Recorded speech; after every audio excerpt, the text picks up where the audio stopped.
Hello dear student, welcome back to Bharti coaching classes. आज की class में पढ़ेंगे क्लास 8 का विज्ञान चैप्टर नंबर 17, जिसका नाम है पौधों एवं जंतुओं का संरक्षण। पहले पार्ट में हम एमसीक्यू के प्रश्न उत्तर को देखेंगे।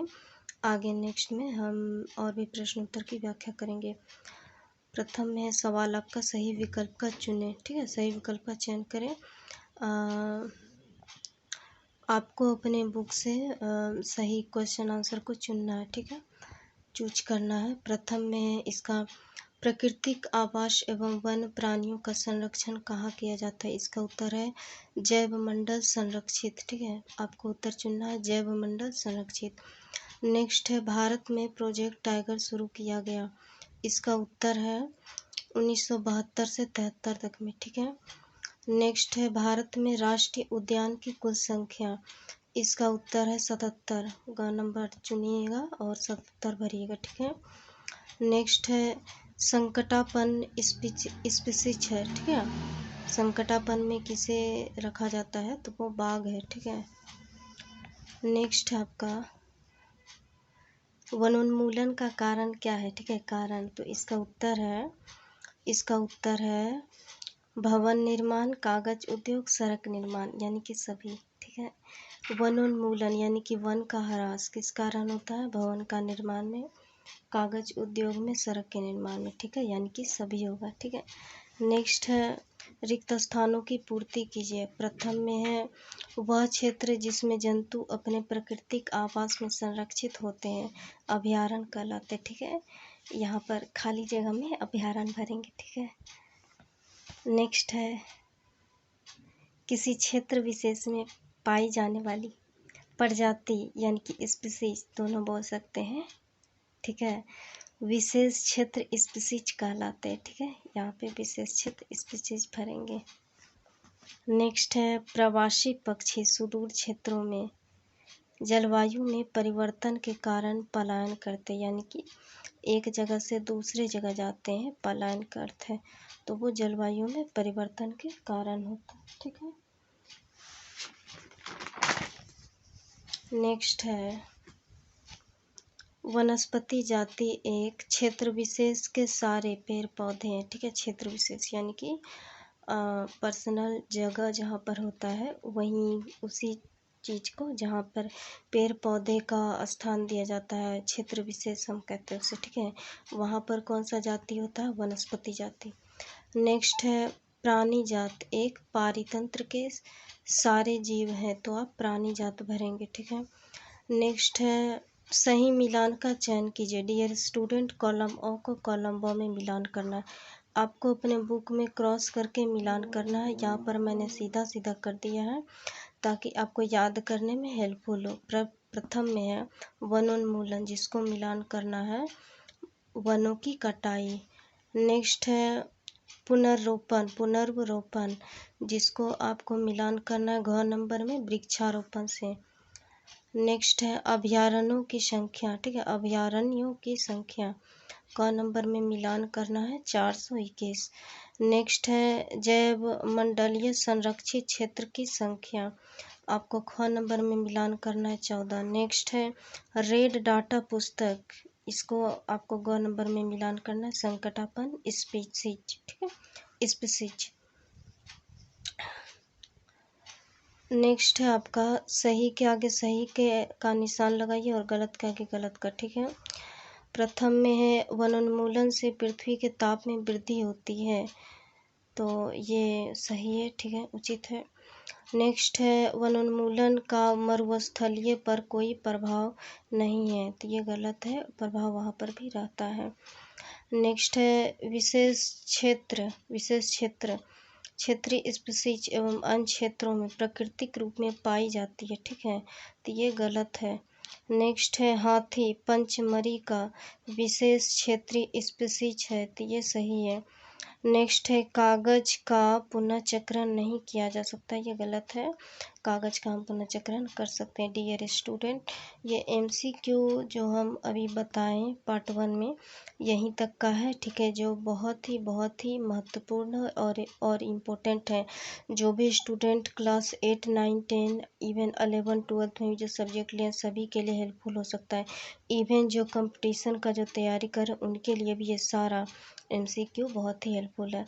आगे बढ़ते हैं नेक्स्ट पार्ट 2 में प्रश्न उत्तर की ओर, महत्वपूर्ण प्रश्न उत्तर की ओर। यहाँ पर है ये 5 नंबर में, हमें कागज़ की बचत क्यों करनी चाहिए? उन कार्यों की सूची बनाइए जिनके द्वारा आप कागज़ की बचत कर सकते हैं। क्या कारण है कि हमें कागज़ की बचत करने की इजाज़त दी जाती है? ठीक है, क्यों करना चाहिए हमें? तो इसका उत्तर है, हम जानते हैं कि कागज़ बनाने के लिए बहुत बड़ी मात्रा में पेड़ काटे जा रहे हैं। ठीक है, कागज़ जो बनाया जाता है वो पेड़ों से ही बनाया जाता है डियर स्टूडेंट। ठीक है, लगभग 1 टन कागज़ प्राप्त करने के लिए पूर्ण रूपेण विकसित 17 वृक्षों को काटा जाता है। ये बहुत ही इम्पोर्टेंट है, ये 1 टन है। ठीक है, और उसके लिए कितना ज़रूरत पड़ता है? 17 वृक्ष। तो देख सकते हैं ये बहुत ही इम्पोर्टेंट है। इससे वृक्षों की लगातार कटाई हो रही है, इसीलिए हमें कागज़ की बचत करनी चाहिए। इसके द्वारा हम न केवल वृक्षों को बचाएंगे वरन कागज़ उत्पादन के उपयोग में आने वाले जल एवं ऊर्जा की बचत भी कर सकते हैं। इसी के साथ साथ कागज़ उत्पादन के उपयोग में यहाँ पे उपयोग में होने वाले, ठीक है, उपयोग में यहाँ पर होने वाले होगा। ठीक है,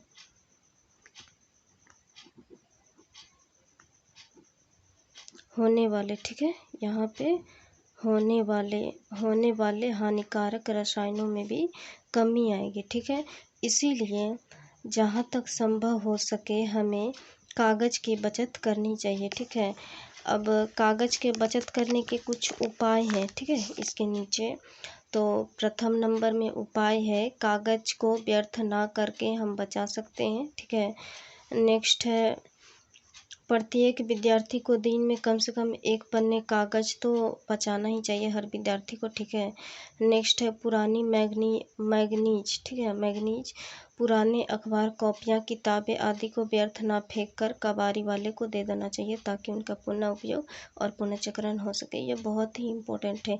ये जो 3 जो बचत दिया है ये बहुत ही इम्पोर्टेंट है। ठीक है, आप इसे देख सकते हैं। मैं एक बार पुनः इस प्रश्न उत्तर को दिखाती हूँ, आप इसे अवश्य कॉपी में नोट कर लें। ठीक है, नेक्स्ट प्रश्न है आपका, कागज़ में यही बोला गया डियर स्टूडेंट कि कागज़ का बचत ज़रूरी है क्योंकि कागज़ को बनाने के लिए पेड़ों को काटा जाता है। ठीक है, ऊर्जा का भी उपयोग होता है और पानी का भी उपयोग बहुत ज़्यादा मात्रा में होता है। इसीलिए जब इतना ह्रास हो तो क्यों ना हम कागज़ की बचत करें। तो प्रिय देशवासियों, अवश्य इस कागज़ के बचत के उपाय को अपनाएं और देश की रक्षा करें। ठीक है, अच्छे से, ताकि स्वच्छ भारत हो हमारा। ठीक है, नेक्स्ट है, वनोन्मूलन से वर्षा दर किस प्रकार कम हुई? ठीक है, समझाइए। तो यहाँ पर है इसका उत्तर, वनोन्मूलन से वर्षा दर में कमी आई है क्योंकि पौधों द्वारा कार्बन डाइऑक्साइड के इस्तेमाल में कमी आई है, जिससे वायुमंडल में इसकी यानी कि CO2 की मात्रा में वृद्धि हो जाती है। चूँकि कार्बन डाइऑक्साइड पृथ्वी द्वारा उत्सर्जित ऊष्मीय विकिरणों को अवशोषित कर लेती है, अतः इसकी मात्रा में वृद्धि के कारण विश्व उष्णन होता है। पृथ्वी का ताप बढ़ने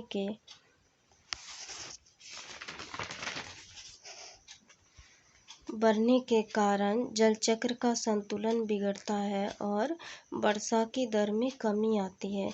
यानी कि यहाँ पर जो आपका सवाल दिया हुआ है कि वनोन्मूलन से वर्षा दर किस प्रकार कम हुई है, तो वनोन्मूलन से होता है डियर स्टूडेंट, क्योंकि पौधों का ही उपयोग पौधों द्वारा ही कार्बन डाइऑक्साइड का इस्तेमाल में इसका कमी आता है, ठीक है। जिससे अगर कमी आ जाए तो वायुमंडल में भी इसकी मात्रा में वृद्धि हो जाती है। वायुमंडल में ये ऑक्सीजन के जगह ज़्यादा से ज़्यादा मात्रा बढ़ जाता है कार्बन डाइऑक्साइड का, और उसी कारण जो है उसमें उत्सर्जन यानी कि ज़्यादा मात्रा में इफ़ेक्टिव हो जाता है ये सभी गैसें, ठीक है। जिसके कारण हमारी पृथ्वी का जो है विश्व उष्णन, ये ग्रीन हाउस इफ़ेक्ट हम जानते हैं ना, ग्रीन हाउस इफ़ेक्ट पौधागर प्रभाव, तो उसका भी मात्रा बढ़ जाता है, ठीक है। और जिसके कारण बढ़ने के कारण पृथ्वी का ताप बढ़ जाता है, ठीक है। और इसीलिए जल चक्र का यानी जल चक्र वर्षा जल संरक्षण का जो नियम है, संतुलन जो है वो बिगड़ जाता है, ठीक है। और इसीलिए वर्षा की दर में कमी हो जाती है। तो अवश्य हमें इसे कम करना चाहिए, ठीक है, ताकि वर्षा का जल का संरक्षण और जल चक्र जो है संतुलन में रहे, संतुलन बिगड़े नहीं, ठीक है। नेक्स्ट है 7 नंबर में, हमें जैव विविधता का संरक्षण क्यों करना चाहिए। तो इसका उत्तर है हमें जैव विविधता को बचाना चाहिए, क्योंकि एकल जीवन का पृथ्वी पर अस्तित्व संभव नहीं है। जैव विविधता के कारण ही पृथ्वी पर जीवों में संतुलन बना रहता है। यानी कि जैव विविधता अगर ना हो तो पृथ्वी पर जीवों का जो जीवन है वो नष्ट होते जाएगा। इसीलिए हमें जैव की विविधता को विभिन्न प्रकार को, जैसे पेड़ों को लगाना, पानी को बचाना, पानी का उपयोग को ज़्यादा बर्बाद नहीं करना, और भी प्रक्रिया को हम कम करके अपना सकते हैं, ठीक है। नेक्स्ट है, कुछ आदिवासी वन यानी कि जंगल पर निर्भर करते हैं कैसे। आदिवासी लोग तो जंगल पर निर्भर कैसे करते हैं, तो इसका उत्तर आदिवासी लोग वनों में या वनों के निकट रहने वाले लोग होते हैं। ये लोग अपनी प्रत्येक आवश्यकता की पूर्ति वनों से प्राप्त उत्पादनों से करते हैं। इस प्रकार हम कह सकते हैं कि ये कुछ आदिवासी हम कह सकते हैं कि कुछ आदिवासी वनों पर निर्भर होते हैं। डियर स्टूडेंट, आदिवासी वन के ही कुछ आदिवासी जो है वन पर ही निर्भर होते हैं, क्योंकि उसका मुख्य कारण है कि वो अपने ज़रूरतों की आवश्यकता की पूर्ति वन से ही करते हैं, इसीलिए वो निर्भर होते हैं वन पर। नेक्स्ट है, आज संरक्षित वन भी वन्य जंतुओं के लिए पूर्ण रूप से सुरक्षित नहीं है, क्यों। इसका कारण पूछ रहा है, तो इसका उत्तर है संरक्षित वन भी वन्य जंतुओं के लिए पूरी तरह से सुरक्षित नहीं है, क्योंकि कुछ लोग अपने निजी फ़ायदों के लिए यहाँ पर रहने वाले जानवरों का शिकार करते हैं। इसीलिए हम कह सकते हैं कि संरक्षित वन भी वन्य प्राणियों के लिए अब सुरक्षित नहीं है। डियर स्टूडेंट, टाइगर हुआ, शेर हुआ, ये सभी जंतुओं को भी आज का शिकार कर दिया जाता है, शिकारी किया जाता है, ताकि वह उसकी खाल को बेचे। यहाँ तक कि गाय, पशु पक्षी, जो छोटे छोटे भी जीव होते हैं उनका भी हरास कर दिया जाता है, उसका भी शिकार किया जाता है, ताकि वो अपने फ़ायदे के लिए यानी कि बेच करके कुछ पैसा कमा सकें। तो ये सभी गलत है, क्योंकि अपने फ़ायदे के लिए तो हम किसी भी कार्य को कर सकते हैं ना, अच्छा अच्छा काम भी, बिजनेस या कोई काम करके पैसा कमा सकते हैं, लेकिन ऐसा नहीं करना चाहिए। लेकिन कुछ लोग ऐसा करते हैं, और यही कारण है कि वन्य जंतुओं का भी सुरक्षित रहना अब थोड़ा मुश्किल हो गया है, ठीक है। नेक्स्ट है और लास्ट है प्रश्न उत्तर 10, क्या वनोन्मूलन का विश्व उष्णता के साथ कोई संबंध है। अपने शब्दों में व्यक्त कीजिए। तो इसका उत्तर है, प्रकाश संश्लेषण की क्रिया में पौधों द्वारा भोजन बनाने के लिए कार्बन डाइऑक्साइड की आवश्यकता होती है। कम वृक्षों का अर्थ है कार्बन डाइऑक्साइड के उपयोग में कमी आना, जिससे वायुमंडल में इसकी मात्रा बढ़ जाती है, जो पृथ्वी द्वारा उत्सर्जित ऊष्मीय विकिरणों को ग्रहण कर लेती है। परिणाम स्वरूप विश्व उष्णन होता है। पृथ्वी के ताप में वृद्धि से जलचक्र का संतुलन बिगड़ता है और वर्षा दर में कमी आती है, जिसके कारण सूखा पड़ता है। बहुत ज़्यादा इफ़ेक्टिव होता है डियर स्टूडेंट। वनोन्मूलन अगर बढ़ता जाए, ठीक है, तो इसका पूरे विश्व में यानी कि इस पृथ्वी के एक एक कण कण में इसका प्रभाव देखने मिलता है, ठीक है। चूँकि ये कार्बन डाइऑक्साइड जो है वो पौधों द्वारा पौधों को ही बनाने में, ठीक है, कार्बन डाइऑक्साइड का मुख्य रूप से इम्पोर्टेंट होता है। जो हमारे वायुमंडल में होते हैं वही जो है कार्बन डाइऑक्साइड को अवशोषित करके पौधे बनाते हैं। लेकिन अगर पौधे ही ना बने, ठीक है, तो कार्बन डाइऑक्साइड का मात्रा कहाँ रहेगा, वायुमंडल में ही रह जाएगा। और जब ये वृद्धि होगा तो क्या होगा, ऑक्सीजन का मात्रा धीरे धीरे घट जाएगा। मतलब ऑक्सीजन तो रहेगा लेकिन उस तरह से नहीं रह पाएगा जिस तरह रहना चाहिए, ठीक है।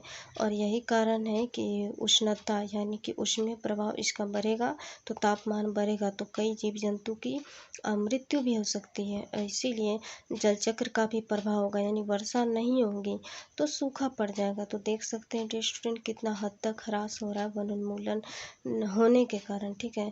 तो प्रिय स्टूडेंट एंड प्रिय देशवासियों, अगर आप चाहते हैं कि हमारा ये देश सुरक्षित रहे, ये पूरा विश्व सुरक्षित रहे, सब कुछ अच्छा रहे, तो प्लीज़ वनों की कटाई को कम करें, ठीक है। इसमें वृद्धि लाने के लिए ज़्यादा से ज़्यादा वन का रोपण करें, ज़्यादा से ज़्यादा वृक्षों का रोपण करें, ठीक है। और जो लोग भी अपने निजी फायदों के लिए करते हैं शिकार वगैरह, तो इनमें भी सरकार कमी लाए, ओके। तो हमारा देश और पूरा विश्व अवश्य सुरक्षित रहेगा, ठीक है। तो डियर स्टूडेंट, आज आपका ये चैप्टर नंबर 17 पूरा chapter all question answer in one video समाप्त होता है, ठीक है।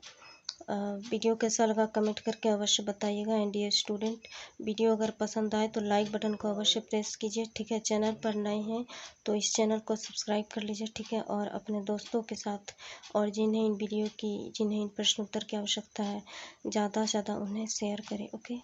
धन्यवाद।